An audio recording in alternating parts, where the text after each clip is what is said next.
धर्म ग्रंथों में लिखा गया है कि जब पाप और अधर्म अपने चरम पर पहुंच जाएगा, तब भगवान विष्णु अपने 10वें अवतार कल्कि के रूप में इस धरा पर अवतरण करेंगे। ये कहानी भविष्य की है, जहां युगों का अंत हो चुका है और कलियुग का अंतिम चरण आरंभ हो चुका है। इस समय पृथ्वी पर अधर्म, हिंसा और अराजकता का बोलबाला है।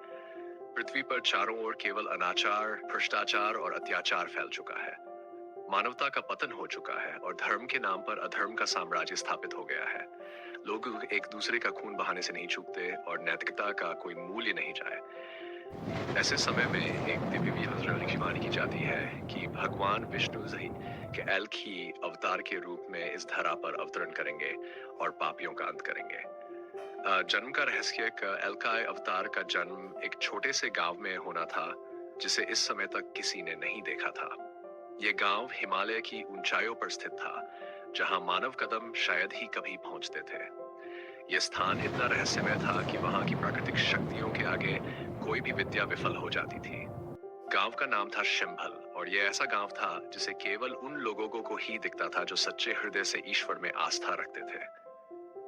शंभल गांव में एक पुराना और पवित्र परिवार रहता था, जिसमें वृषण और सुमति नामक दंपति रहते थे।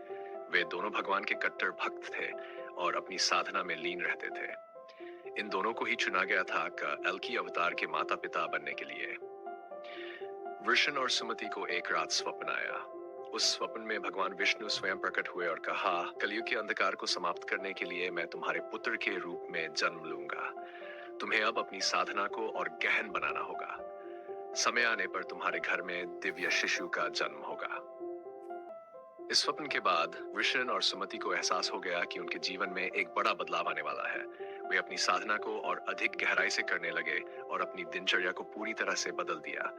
उनका हर कार्य अब भगवान विष्णु के आगमन की तैयारी के लिए समर्पित था। शत्रुओं का षड्यंत्र उधर दूसरी ओर इस अधर्म की शक्तियां भी जागरूक हो गई थीं।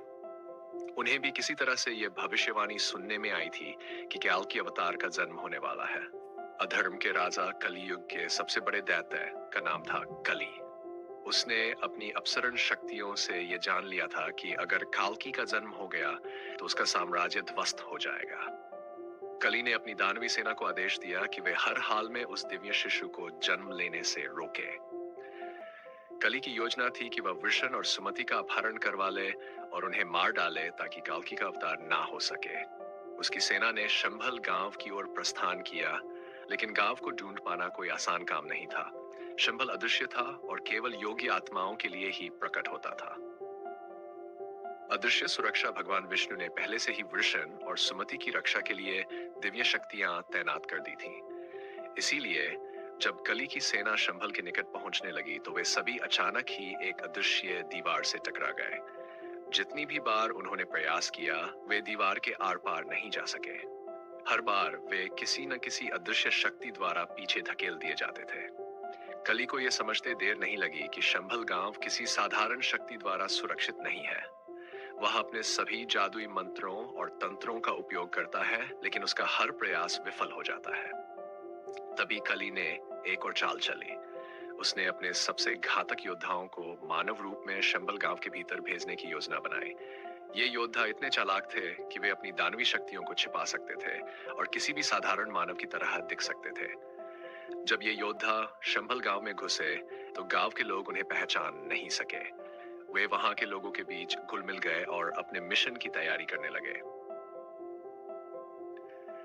आखिरी परीक्षा कल्कि अवतार के जन्म का समय अब निकट था। वृषण और सुमति ने अपनी साधना को और गहन कर दिया था।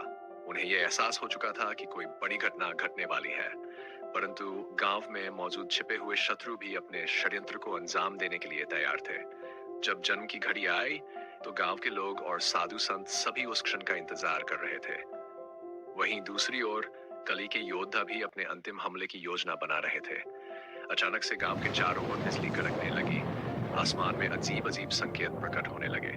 हवा में एक अदृश्य शक्ति का आभास हो रहा था। तभी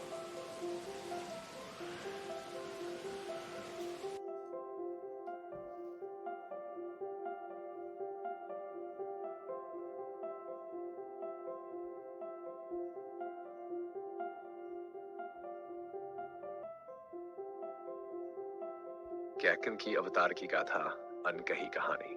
जन्म की महाधारा जब वृषण और सुमति की साधना चरम पहुंच चुकी थी, तो उसी समय स्वर्ग से दिव्य रश्मियां धरती पर आकर गांव के चारों ओर फैल गईं। यह रश्मियां इतनी तेजस्वी थीं कि गांव में मौजूद छिपे शत्रु भी उन्हें देखकर स्तब्ध रह गए। दिव्य प्रकाश के साथ ही भगवान विष्णु का आभास हुआ और तभी एक दिव्य बालक का जन्म हुआ। उस दिव्य बालक का जन्म होते ही गांव की प्रकृति ने एक अजीब सी शांति धारण कर ली। आकाश के बादल छंट गए और हवा में एक अद्वितीय मिठास और ऊर्जा भर गई। ये बालक कोई और नहीं बल्कि भगवान विष्णु का 10वां अवतार कैल्की था। बालक का जन्म होते ही आसमान में घंटियों की आवाज गूंज उठी। देवताओं ने पुष्प वर्षा की और चारों ओर अद्भुत दिव्यता फैल गई।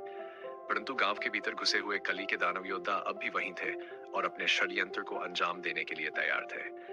जैसे ही बालक के पास आने की कोशिश करने लगे, एक शक्तिशाली तेजपुंज प्रकट हुआ जिसने उन सभी दुष्टों को वहीं जला दिया। उनका शरीर जलकर राख हो गया और उनकी बुरी आत्माएं समाप्त हो गईं। गांव के लोग और साधु संत अब यह जान चुके थे कि इस बालक में दिव्य शक्तियां निहित हैं और यह बालक ही कलयुग का अंत करेगा। गुरुओं की शिक्षा, कैल के पालन पोषण एक साधारण बालक की तरह नहीं हुआ।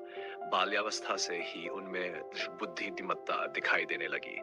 लेकिन कैल को सही मार्गदर्शन की आवश्यकता थी और इसके लिए उन्हें गुरुओं की देखरेख में शिक्षा दी जानी थी।